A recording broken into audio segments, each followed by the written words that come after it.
Lo que estás a punto de escuchar no es un simple caso de narcotráfico, es la historia de cómo la Guardia Civil reventó una red que movía toneladas de cocaína y millones de euros desde el corazón de Valencia.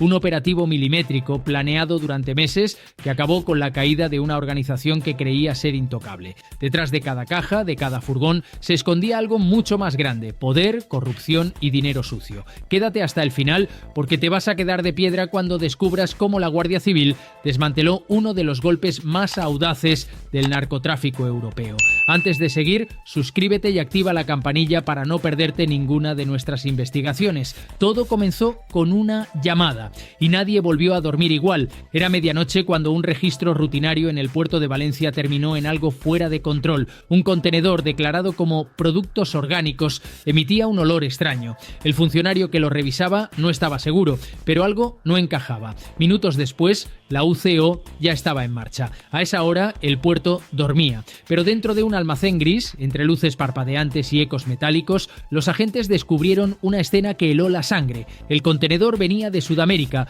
con destino final a una empresa que nunca antes había importado nada. Y dentro había más que vegetales. Debajo de la primera capa de mercancía, cuidadosamente alineados, aparecieron ladrillos envueltos al vacío. 1, 2, 3 filas. En total casi 1 tonelada de cocaína. Esa noche, la Guardia Civil entendió que lo que tenían delante no era un envío casual, era parte de algo mucho mayor. La investigación comenzó inmediatamente. La unidad central operativa tomó el control, selló el puerto y pidió acceso a las cámaras de seguridad. De pronto, lo imposible. Durante las horas previas al hallazgo del contenedor, las grabaciones mostraban imágenes distorsionadas, cortes en la señal y sombras que parecían moverse fuera de los pasillos vigilados. Alguien sabía que ese contenedor llegaría, alguien lo estaba esperando. En cuestión de horas, el caso se clasificó como confidencial. Solo un grupo selecto de 10 agentes tenía acceso al expediente Operación Levante.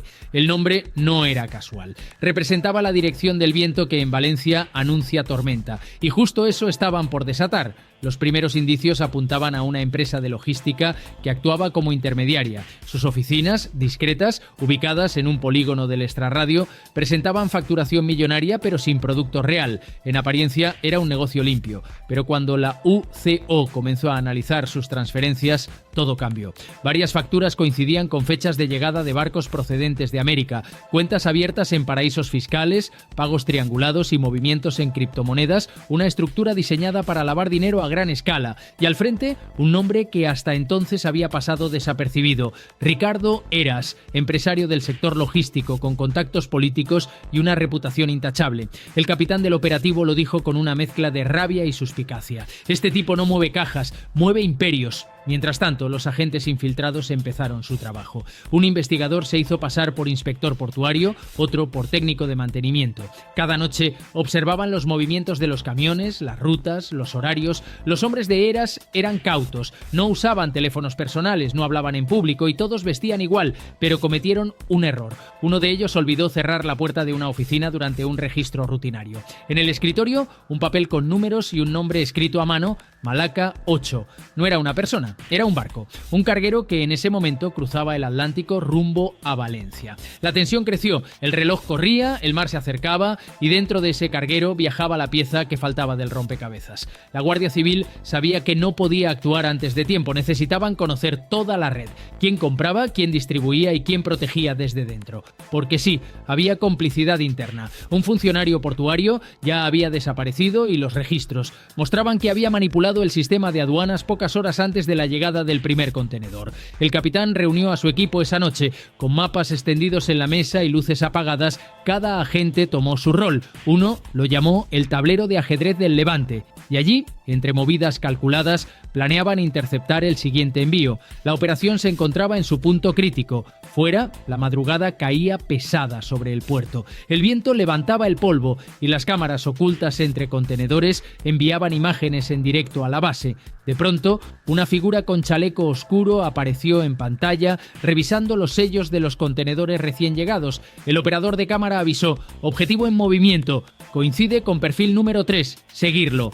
a distancia, sin contacto. A partir de ese momento, todo se aceleró. El sospechoso se subió a una furgoneta sin matrícula visible. Lo siguieron durante 32 minutos por un laberinto de calles portuarias hasta una nave cerrada al tráfico público. Lo que pasaba dentro de esas paredes sería clave para entender la magnitud del caso. Los hombres de la UCO ya estaban dentro de la telaraña, pero todavía no sabían lo cerca que estaban del centro.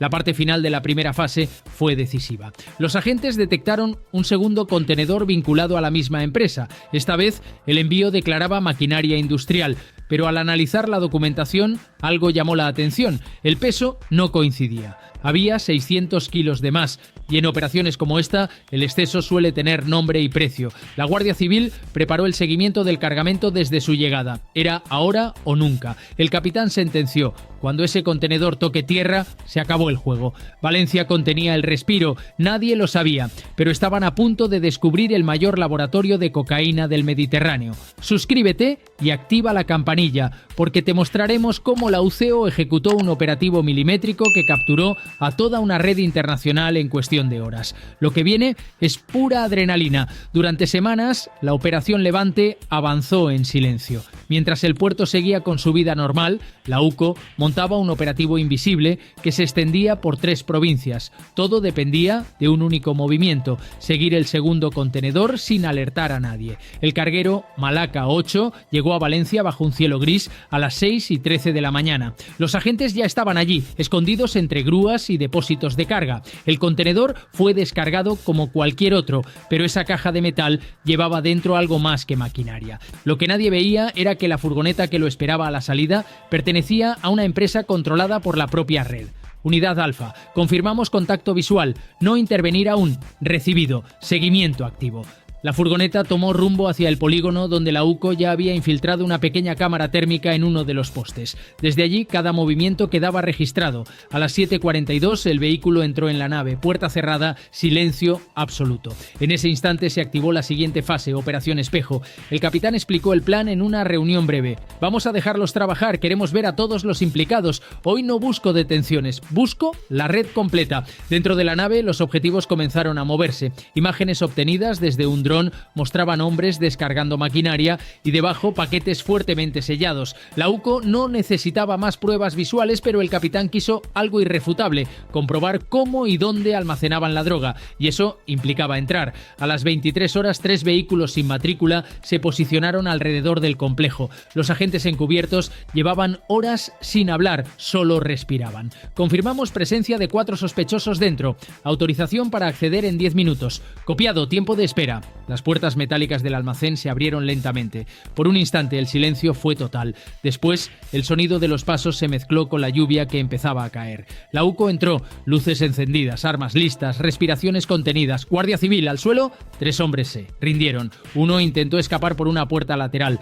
«No dispares todavía», gritó el capitán. Un agente lo interceptó segundos antes de que activara una señal electrónica. Era el sistema de alarma que debía avisar a otros miembros del cartel. Dentro, la escena era densa, surrealista. Montones de bolsas, cajas de cartón con dobles fondos y un laboratorio improvisado con productos químicos. Todo apuntaba a que no era solo un punto de paso, también refinaban la cocaína en España. Mientras el equipo de intervención aseguraba la zona, un segundo grupo seguía rastreando otro almacén en Alcira. Allí encontraron el resto del dinero, 6 millones de euros en efectivo ocultos en falsas paredes. Y como si el destino se burlara de ellos, también hallaron una lista cifrada con nombres y cantidades. Una hoja que cambiaría el rumbo de la investigación. Entre esos nombres aparecieron funcionarios y empresarios. No era solo narcotráfico, era corrupción. La UCO entendió que debía moverse rápido. Durante la siguiente madrugada se llevaron a cabo 10 registros simultáneos entre Valencia, Alicante y Murcia. Cada puerta que se abría destapaba un escalón más alto de la red.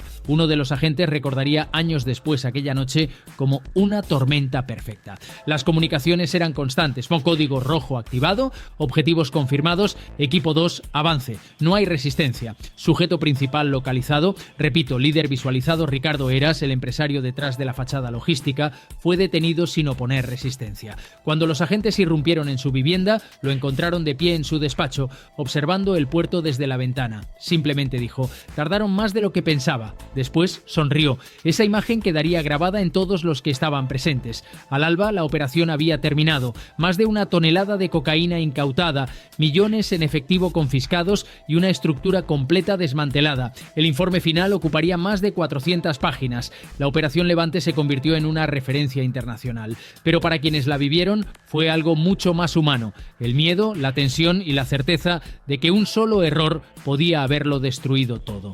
A media mañana, la rueda de prensa oficial confirmó lo que el país ya sospechaba: el mayor golpe al narcotráfico en la historia reciente de Valencia.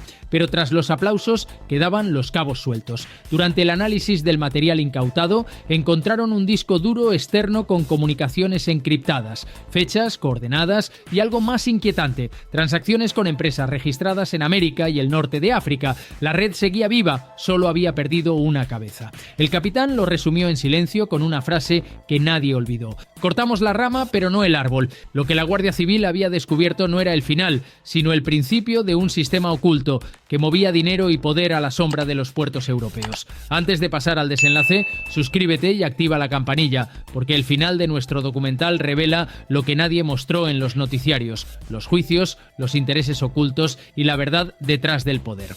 Lo que vino cambió la historia. Amanecía sobre Valencia cuando las patrullas de la Guardia Civil abandonaban los polígonos industriales. Los titulares ya se escribían solos: golpe histórico al narcotráfico en el Mediterráneo. Imágenes de la tonelada de cocaína apilada sobre el suelo del almacén recorrieron los informativos, mientras los ciudadanos apenas podían creer lo que estaban viendo. Una red desmantelada, millones confiscados y un nombre en el centro de todo: Ricardo Heras. Pero para la UCO la historia no había terminado. El verdadero desafío empezaba ahora: demostrar en los tribunales que aquella red no era un caso aislado, sino una estructura criminal con apoyo empresarial y conexiones internacionales. La investigación se bifurcó en tres frentes: narcotráfico, blanqueo de capitales y corrupción administrativa. Durante las semanas siguientes, los agentes rastrearon las transferencias realizadas por la empresa de Heras. Descubrieron que parte del dinero incautado provenía de negocios con Sudamérica y África. Los pagos estaban camuflados como servicios de exportación de material industrial. En realidad, el concepto era simple: cada envío escondía cocaína y dinero en sentido contrario. Era un sistema sofisticado, sin violencia, sin armas, el crimen perfecto, hasta que alguien empezó a hablar. Uno de los detenidos, empleado de la empresa, decidió colaborar. Declaró que datos clave de cada embarque pasaban por un intermediario en el puerto que manipulaba los registros antes de la llegada. Un funcionario que cobraba en criptomonedas y vivía un nivel de vida imposible de justificar. Esa revelación destapó el segundo escándalo: la corrupción interna en la gestión portuaria. La noticia sacudió los medios: programas de debate, columnas políticas, acusaciones cruzadas. Valencia era el foco. Y la frase de un periodista en directo resumía el clima: si una red así operó durante años ante nuestros ojos, ¿de qué más no nos estamos enterando? Mientras tanto, la UCO mantenía la discreción. El caso había escalado tanto que incluso Europol y la DEA se interesaron por la conexión internacional. Los servidores encriptados hallados en la operación contenían rutas de distribución, nombres en clave y coordenadas en diferentes países. Los análisis revelaron que el puerto de Valencia era solo uno de los puntos. También usaban Lisboa, Génova y Marsella. Era una ruta europea oculta a plena vista. El juicio se celebró más de un año después de la operación. Durante las audiencias, las pruebas fueron contundentes: grabaciones, transferencias, planos de contenedores modificados y los testimonios de los propios exintegrantes de la red. La defensa intentó desacreditar la investigación alegando falsedades en las escuchas y falta de pruebas físicas directas. Pero el juez no dudó. Los líderes recibieron penas de hasta 22 años de prisión. Más de 40 personas fueron condenadas y se ordenó la disolución completa de las sociedades implicadas. Sin embargo, más allá de los números, lo que marcó a los agentes no fue la victoria mediática, sino el desgaste. Meses de silencio, vidas personales en pausa y la certeza de que por cada red desmantelada hay otra esperando. El capitán del operativo apenas habló en los medios, solo aceptó una entrevista, breve y sincera. Cuando abres un contenedor y ves lo que hay dentro, entiendes que la droga no solo destruye a quienes la consumen, sino también a los que la esconden detrás del dinero. No hay ganadores en esta guerra. Y tenía razón.